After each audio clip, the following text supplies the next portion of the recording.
to find the truth. Next, his last thing is wisdom and practical talent.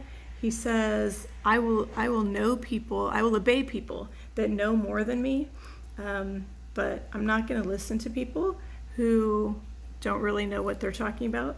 His whole concluding paragraph is that our legislators should be wise and honest and smart enough to do what is expected of them. And when they're not, he said, it's the sanction and consent of the governed that if they are not helping us, then we need to get out of Dodge and stand up. He says, what we need from our government is a progress toward being an individual. That individualism needs to be more important than money, the economy, sometimes laws. And he wants to call attention to the difference between a good law and a bad law, or a just law and an unjust law. So he says that the power and authority that the government has is derived from us. And if they are not doing what they're supposed to be doing with that power and authority, then it's up to us to stand up, because the law and the state, he says, bottom of 18, should be just to all men and women and people of color, because everyone's equal.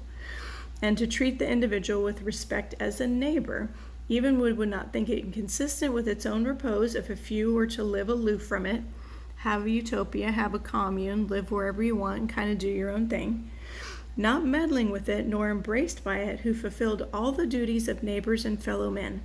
A state which bore this kind of fruit and suffered it to drop off as fast as it ripened would prepare the way for a still more perfect and glorious state, which also I have imagined, but not yet anywhere seen. So I drew this little tree for you that we want our state to be like a big apple tree, that we're going to feed it and cultivate it and plant it and do the right thing and have the right people, so the tree is strong and bears fruit and provides for the people living in that state. Kind of an interesting idea. And he also says, like, hey man, this can't be the best that it is. We've seen a monarchy. We have had a limited monarchy. We've had a democracy. But there's still things where we can make it better. We can figure stuff out.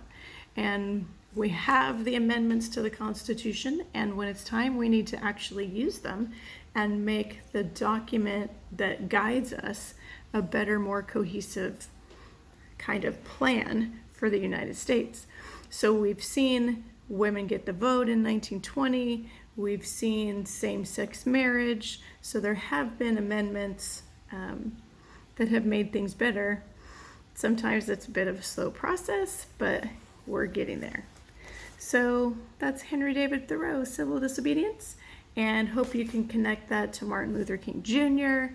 and Gandhi and some of the other people we had in our Power and Philosophy handout that I gave you, and hopefully things will be starting to come together and make sense. Okay, thanks, bye.